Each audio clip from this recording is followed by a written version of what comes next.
Voilà, le premier rapport de la NASA est enfin sorti. Ce rapport est passé plutôt inaperçu dans les actualités, boudé par des médias toujours à l'affût des faits d'annonce. Et c'est vrai qu'il n'y a pas vraiment la possibilité de faire les gros titres avec ce rapport. En tout cas, pas en titrant sur des révélations fracassantes comparables à celles de David Grutch. Certains médias ont même titré que le rapport de la NASA concluait que le phénomène OVNI n'était pas d'origine extraterrestre. C'est faux. Le rapport dit que rien pour l'instant ne permet de conclure que c'est d'origine extraterrestre, mais que rien ne permet d'affirmer le contraire non plus. D'ailleurs, et c'est rappelé dans le rapport, l'hypothèse extraterrestre reste une hypothèse valable pour la NASA. Pour l'instant, elle n'a pas commencé à étudier le phénomène et par conséquent n'a encore rien conclu, ni dans un sens ni dans l'autre. C'est ce qui explique peut-être le désintérêt des médias pour ce rapport. C'est dommage, c'est passé à côté d'informations certes moins spectaculaires à première vue que les déclarations de David Grutch, mais qui pourraient se révéler, dans un avenir proche, beaucoup plus déterminantes. En effet, alors que pour l'instant et après un tremblement de terre médiatique, l'affaire David Grutch, gérée par le Congrès américain, s'est enlisée, la NASA, elle, dans son coin, moins avide de sensationnalisme que les politiques du Congrès, avance lentement mais sûrement vers les objectifs qu'elle s'est fixés. La NASA et le Congrès américain sont en effet deux institutions bien différentes, avec des approches bien différentes. Quand on parle du Congrès, il ne faut jamais négliger la dimension politique.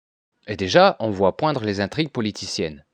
Oh, bien sûr, devant l'œil des caméras du monde entier, les membres du Congrès ont montré une solidarité inhabituelle. À gauche comme à droite, démocrates comme républicains, tous tournés vers un objectif commun. Et ce n'est pas étonnant. Le sujet OVNI passionne l'opinion aux États-Unis et les politiques ont tout intérêt à montrer qu'ils s'en préoccupent aussi. Et ce, peu importe leur parti, par pur intérêt électoral. Malgré cette démonstration de solidarité lors de l'audition au Congrès, en coulisses, ils semblent pourtant faire bande à part. C'est bien un groupe de républicains, Matt Gaetz, Tim Burchett et Anna Paulina Luna, qui se sont présentés à la base d'Eglin, une base de l'US Air Force située en Floride, et pas un groupe composé à la fois de démocrates et de républicains. Mais pour bien comprendre, voyons plutôt le récit qu'ils ont fait de cette visite à la base d'Eglin. Ils s'étaient rendus pour s'entretenir du sujet OVNI après que soit parvenu à leurs oreilles un incident impliquant des pilotes de la base. D'après les 3 membres du Congrès, en arrivant à la base, ils se seraient heurtés à la réticence de la hiérarchie militaire, laquelle refusait d'aborder le sujet. Ils ont dû se mettre en colère, hausser le ton et taper du poing sur la table, rappeler qu'en tant que membres du Congrès, ils avaient autorité à être informés des détails de cette affaire, certains détails en tout cas, et l'armée aurait alors daigné leur en dire un peu plus. Ils ont alors pu rencontrer un des pilotes présents lors de l'incident, lequel leur a raconté ce qui suit. Ils étaient en mission au-dessus du golfe du Mexique quand ils ont vu apparaître sur leur radar des signatures inconnues, alors que la zone n'était pas censée être traversée par qui que ce soit. Ces signatures étaient au nombre de 4 et se déplaçaient en formation, selon une configuration en losange. Les pilotes se sont rapprochés pour observer le phénomène de plus près. Arrivés dans les parages, leur instrumentation s'est mise à dysfonctionner, le radar s'est éteint, le système de ciblage automatique des caméras de l'avion n'obéissait plus, si bien que l'équipage a dû recourir au mode manuel pour orienter les objectifs vers les signatures et pour pouvoir capturer des images.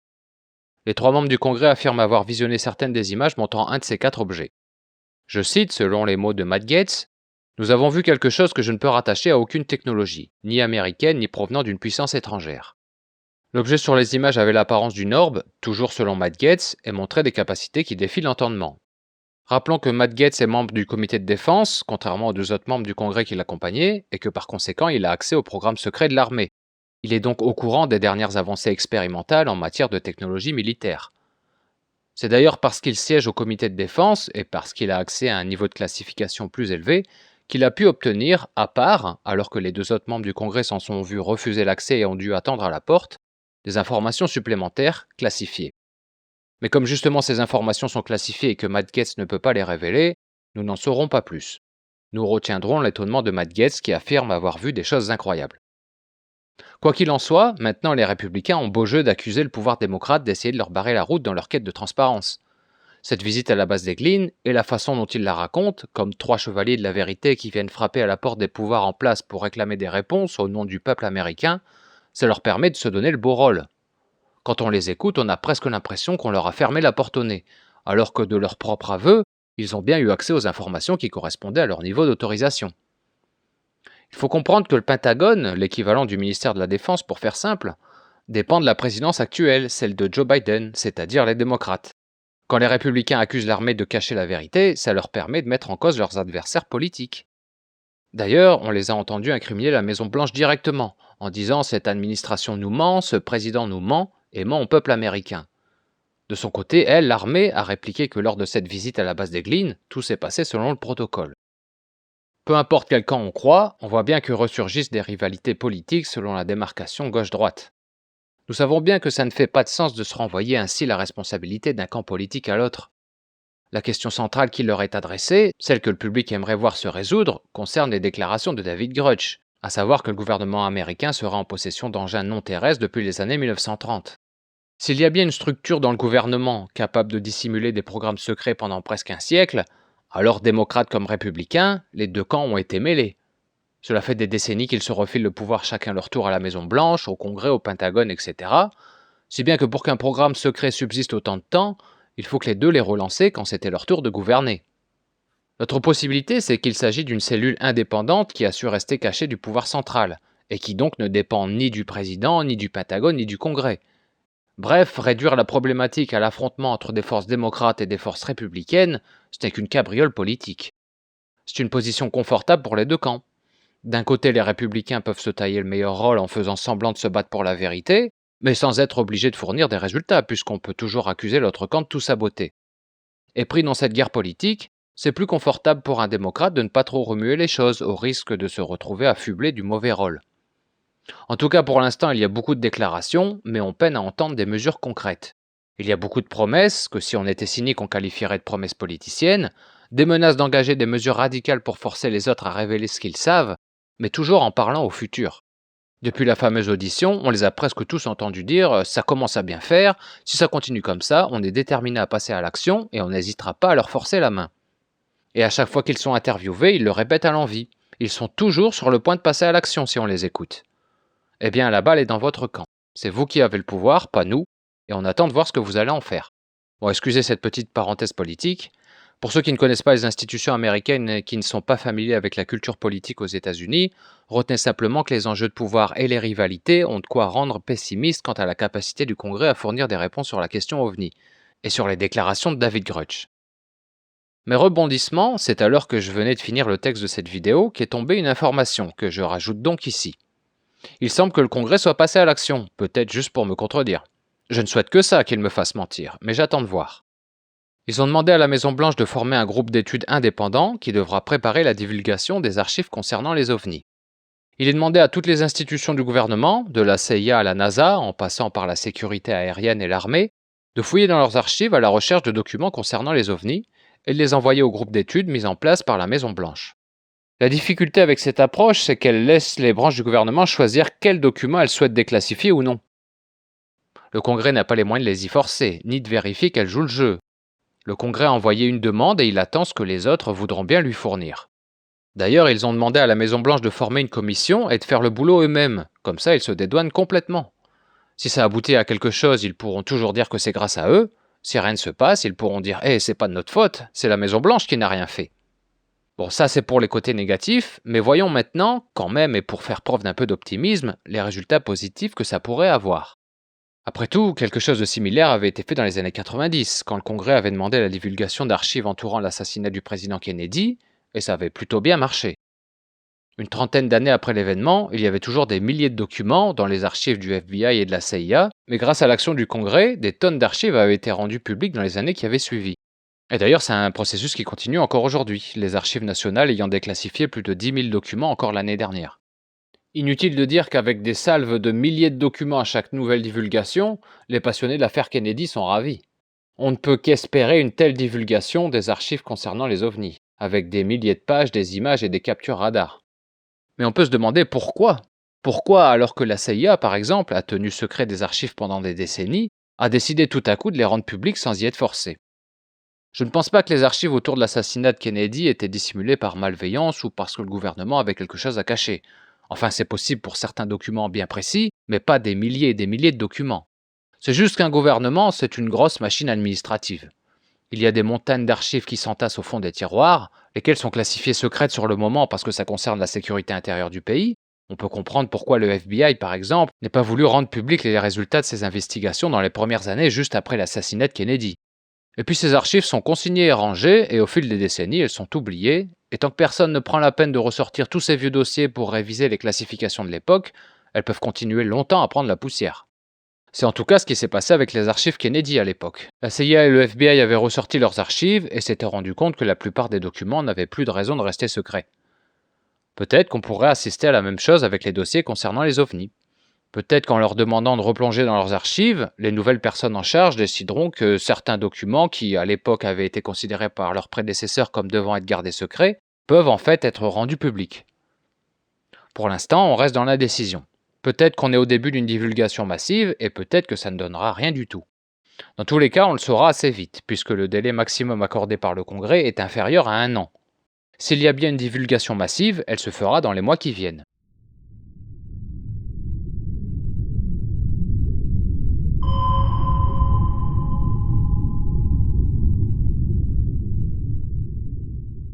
Mais et si l'espoir venait plutôt de la NASA, qui fait moins les gros titres, mais qui, elle, semble savoir où elle va?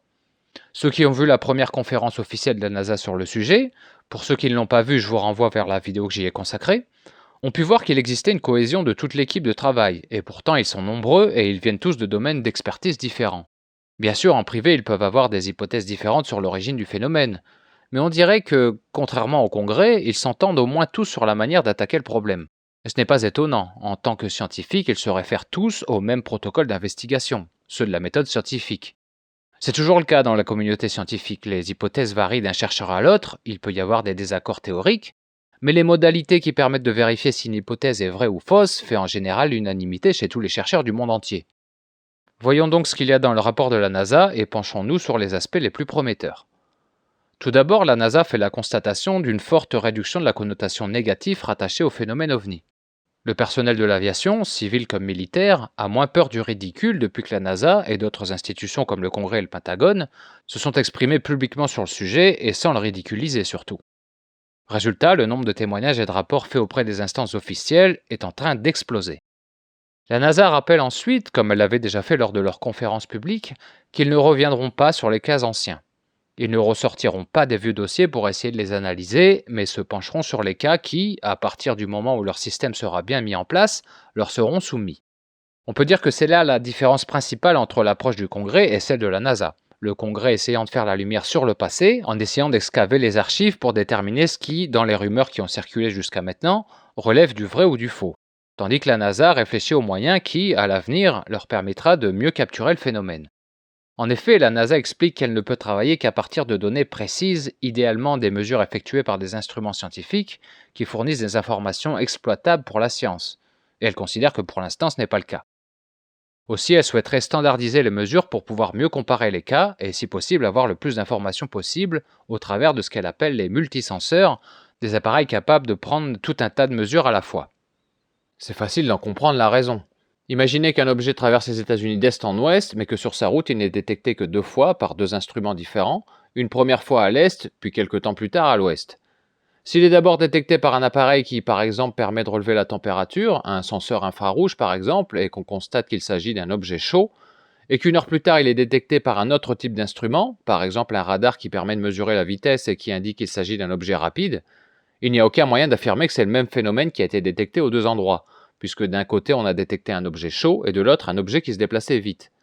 Aucun de ces éléments ne permet de les rapprocher et on perd évidemment une information importante. Maintenant, si vous installez le même type d'instrument sur tout le territoire et que vous constatez que toutes les mesures faites sont exactement les mêmes, c'est plus pratique pour affirmer qu'il s'agit du même phénomène. Pour la NASA, il faut donc qu'il y ait le plus de mesures possible et qu'elles soient prises par les mêmes instruments. Il faut bien comprendre que la NASA ne compte pas faire ces mesures elle-même. Tout ce qu'elle peut faire, c'est appeler à une collaboration de tous, ce qu'elle appelle un réseau gouvernemental qui réunit toutes les institutions du gouvernement, les services secrets, l'armée, etc. En leur disant « voilà comment nous on voit la chose, voilà comment on s'y prendrait en suivant la méthode scientifique, on peut vous aider à concevoir des instruments, on peut vous aider à interpréter les données, mais si les autres refusent de donner les informations qu'elle recueille, elle ne pourra rien faire. » Nombre d'entre elles ont affirmé vouloir travailler main dans la main avec la NASA, notamment les 2 principaux, à savoir la sécurité aérienne et le ministère de la Défense, mais ce n'est pas une loi fédérale, rien ne les y force. Mais si elles suivent les recommandations de la NASA, alors la sécurité aérienne et l'armée pourraient s'équiper d'instruments spécialement conçus pour la détection d'OVNI. Et la prochaine fois qu'un incident comme celui du Nimitz ou de l'USS Roosevelt se produit, il pourrait y avoir des instruments qui suivent le phénomène à la trace et relèvent tout un tas d'informations. On a bien vu avec les témoignages de David Fravor et de Ryan Graves que quand un événement singulier se produit, les pilotes n'ont pas toujours le loisir d'enquêter. Si bien qu'alors que le phénomène reste au même endroit pendant plusieurs jours et que ça pourrait représenter une opportunité unique de l'étudier, rien ne se passe.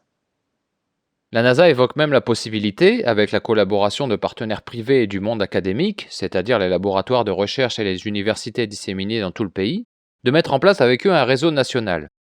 Ces acteurs possèdent des instruments moins coûteux et plus faciles à transporter, ce qui fait qu'ils peuvent facilement être déployés n'importe où. Avec l'aide d'un réseau bien constitué, ça pourrait permettre, dès qu'un ovni est signalé, d'envoyer de l'instrumentation assez rapidement sur place et de prendre directement des mesures. La NASA se propose aussi de les conseiller et de les épauler dans la conception de nouveaux instruments si elle n'en possède pas déjà qui soient adaptés. Par elle-même, la NASA ne possède pas des moyens adaptés pour faire de la surveillance. Elle n'a pas le genre d'équipement léger que possèdent d'autres instances gouvernementales et qui peuvent être placés facilement à des endroits stratégiques. Ces instruments à elle, c'est une autre échelle. On ne parle plus vraiment d'appareils de mesure, ce sont carrément des bâtiments. Les observatoires, les grandes paraboles des radiotélescopes, etc. On ne peut pas les déplacer, évidemment. Et de toute façon, ce n'est pas fait pour mesurer un événement local dans l'atmosphère terrestre, la NASA s'intéressant surtout aux phénomènes à grande échelle.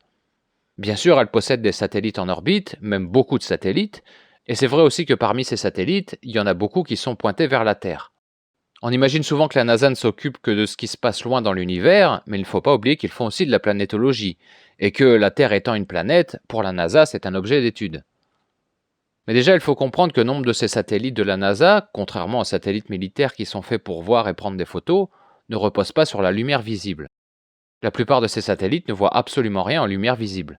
Ils sont équipés d'instruments pour mesurer l'épaisseur de la couche d'ozone, la composition atmosphérique, ce genre de choses, mais il n'y a pas de caméra à proprement parler. Certains satellites ont des caméras, mais elles ont une définition vraiment médiocre. Le rôle de ces satellites n'étant pas de pouvoir voir quelqu'un marcher dans la rue, ce qui ne leur servira à rien, mais d'observer des choses à une échelle bien plus grande, comme des cyclones par exemple. La commission mise en place par la NASA pense néanmoins que sa flotte de satellites pourrait apporter des informations à partir de maintenant, non pas en détectant des ovnis directement, mais en renseignant sur le contexte qui entoure la détection d'un ovni. Dans quelles conditions météorologiques le phénomène s'est manifesté, quelle était la composition atmosphérique à cet endroit, la température, la pression, etc. Et peut-être, à terme, repérer des récurrences qui permettent de savoir où doivent être placés les instruments de détection au sol. Depuis quelques années, il y a une nouvelle génération de satellites qui sont utilisés, les SAR en anglais et RSO en français. En fait, c'est un type de satellite ultra performant qui a été imaginé il y a très longtemps, mais qui demandait un niveau de traitement informatique tellement important qu'on ne pouvait pas vraiment les utiliser avec les ordinateurs de l'époque. Aujourd'hui, et grâce à l'intelligence artificielle, ces satellites peuvent être mis en service, et ils sont ultra performants. La NASA en possède quelques-uns et surtout, elle est sur le point d'en envoyer un nouveau, le plus performant de tous. Grâce à ce satellite, et même à travers les nuages, elle pourra tout voir, et la résolution est assez bonne pour repérer des petits objets. L'OVNI en forme de tic-tac rapporté dans l'incident du Nimitz, par exemple, ce genre de satellite aurait largement pu le voir. Il y a de fortes chances que l'armée possède ce genre de satellite haute résolution, mais tout ce que voient les satellites de l'armée, c'est automatiquement classé confidentiel. Il ne faut donc pas s'attendre à ce qu'elle partage ces informations avec le public. La NASA, elle, ayant pris un engagement de transparence, on pourrait voir dans les années qui viennent et pour la première fois, si la NASA respecte cet engagement, des images satellites ayant capturé le phénomène. Alors évidemment, il ne faut pas s'attendre à ce qu'on place un type devant un écran pour surveiller les images radar en attendant qu'il repère un ovni. Les satellites passent trop rapidement au-dessus de nos têtes et la masse d'informations qu'ils récoltent à la seconde est bien trop colossale pour être interprétée par les êtres humains. Il se passe beaucoup trop de choses dans l'atmosphère à chaque instant, des vols d'oiseaux, des avions, des drones, des ballons atmosphériques, des orages, etc. Ça, c'est un problème qui concerne la recherche sur les ovnis en général.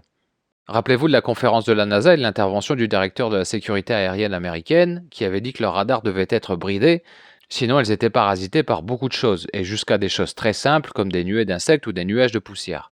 Quand on pousse un radar à pleine capacité, il voit des milliers de choses en même temps, et c'est difficile de distinguer parmi tous désordres un phénomène en particulier. Ainsi, c'est une intelligence artificielle qui effectuera la surveillance, pour dégager parmi toute cette activité ce qui présente des caractéristiques anormales. La NASA propose donc de mettre son expertise en matière d'intelligence artificielle au profit d'une telle analyse. Il faut dire que la NASA est bien équipée dans ce domaine. Ils font quotidiennement des simulations sur l'évolution de l'univers, des simulations qui demandent évidemment des puissances de calcul stratosphériques. Ils ont donc le matériel et l'expertise pour mener à bien ce genre d'analyse. Dernière information à retenir de ce rapport, une information pour le moins surprenante, puisque la NASA évoque la possibilité d'étudier le phénomène OVNI au pôle Sud, en Antarctique. Cette idée un peu incongrue vient du fait que, justement, partout ailleurs, il y a beaucoup d'activités humaines et que, comme on l'a vu, ça parasite les données. L'Antarctique est épargnée par cette activité, évidemment. À part quelques expéditions scientifiques, il n'y a personne. Et il n'y a presque pas d'animaux, il n'y a pas d'oiseaux, il n'y a pas de drones ni de ballons atmosphériques et aucun couloir aérien. Ainsi, ce pourrait être l'endroit idéal pour essayer de détecter des ovnis, tout simplement. La NASA reconnaît que c'est un pari risqué, car on ne sait pas s'il y a une activité ovni au pôle sud. Organiser une expédition là-bas serait coûteuse et compliquée, pour un résultat en qui tout double. Soit l'absence d'activité humaine et animale permet d'étudier le phénomène comme jamais auparavant, soit il n'y a aucune activité ovni et tout ça aura été pour rien.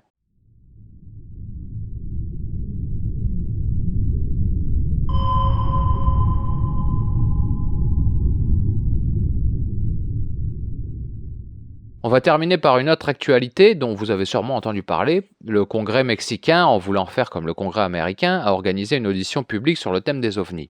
Au cours de cette audition, un journaliste, autoproclamé expert en la matière, a carrément présenté des soi-disant corps d'extraterrestres momifiés. Bon, c'est une actualité qui n'est pas toute fraîche, je le reconnais, mais avec ce genre d'événement, ce n'est jamais bon de réagir à chaud. Il faut attendre le retour des experts, les enquêtes des journalistes, etc. Bon, sur l'événement en lui-même, ça ressemblait à un coup de communication de la part du journaliste James Maussan, qui gagne sa vie depuis des années avec ce genre de choses.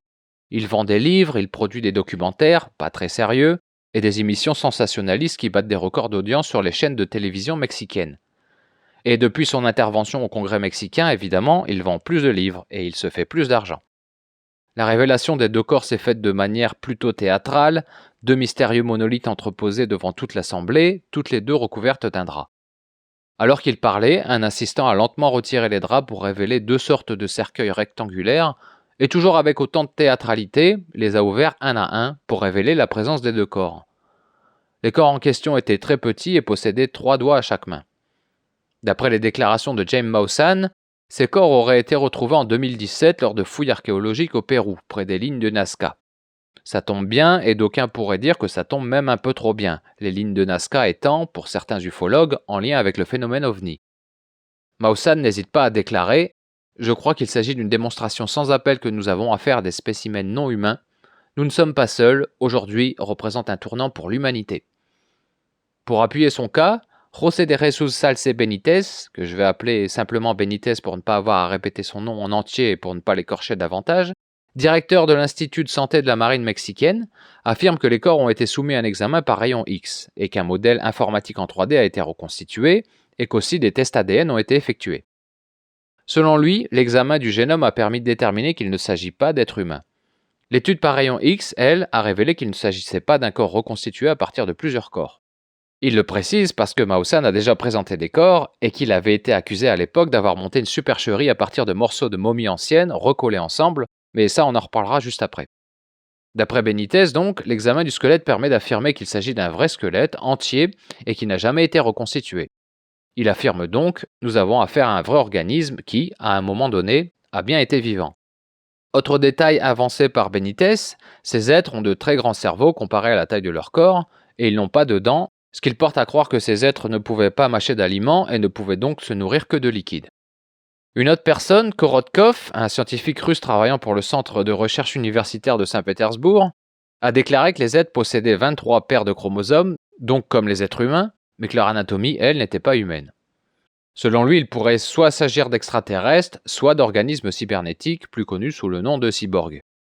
D'après lui, la datation au carbone 14 a révélé qu'ils sont morts à peu près il y a 1700 ans, ce qui correspond justement à la période du peuple Nazca. Commençons par cette dernière déclaration. Premier problème, ce ne sont pas les corps eux-mêmes qui ont été envoyés à l'Institut LEMA, mais des échantillons, des bouts de peau dont on ne sait pas s'ils ont un rapport avec les corps supposément extraterrestres. Deuxième problème, le LEMA étant un institut privé qui garantit la confidentialité des résultats des analyses commandées par ses clients, seul Maussan connaît les résultats de la datation au carbone 14. Et l'Institut n'a pas le droit de confirmer ou d'infirmer que l'échantillon a vraiment plus de 1000 ans. Ça ne repose que sur les déclarations de Maussan et c'est impossible à vérifier. Dernier problème, et le plus aggravant pour Maussan, l'Institut LEMA a fait une déclaration publique pour affirmer que, contrairement aux dires de Maussan, leur institut ne s'est jamais prononcé sur l'origine des corps, que d'ailleurs ils n'ont jamais pu analyser puisqu'ils n'ont reçu que des échantillons. Ils se sont juste contentés de faire une datation au carbone 14. Ils accusent explicitement Maussan d'être un menteur et d'avoir monté une flagrante supercherie. Qu'en est-il de Korotkov, le scientifique russe? Eh bien de ce côté-là, ça ne sent pas bon non plus. L'université de Saint-Pétersbourg où il dit travailler ne possède aucune mention de lui. Et encore pire, le centre de recherche universitaire dont il dit faire partie n'existe même pas. En fait, Maussan n'en est pas à son coup d'essai. Il a déjà affirmé être en possession de corps extraterrestres, avec un peu la même histoire, c'est-à-dire qu'ils auraient été excavés lors de fouilles archéologiques au Pérou et dateraient de plus de 1000 ans. Mais le problème, c'est que ces déclarations antérieures avaient attiré l'attention des autorités péruviennes, notamment d'un procureur général qui avait diligenté une enquête avec la collaboration de l'Institut national de médecine légale. Cette enquête avait révélé qu'il s'agissait de figurines grossièrement assemblées, fabriquées très récemment, et pas il y a plus de 1000 ans, un assemblage d'os humains, de parties d'animaux, recouverts d'un mélange de fibres végétales et de colle synthétique pour donner une forme anatomique au squelette. Bref, Maussan n'a aucune preuve officielle. Il a juste les résultats d'une datation au carbone 14, qu'il est le seul à connaître, et qui sont faites sur des échantillons dont on ne sait même pas s'ils proviennent des corps qu'il prétend être d'origine extraterrestre. Ryan Graves, dont on a déjà parlé, le pilote au centre de l'incident de l'USS Roosevelt, qui était présent au Congrès mexicain pour apporter son témoignage, s'est dit dégoûté de cet événement grotesque qui n'a fait que décrédibiliser le sujet OVNI.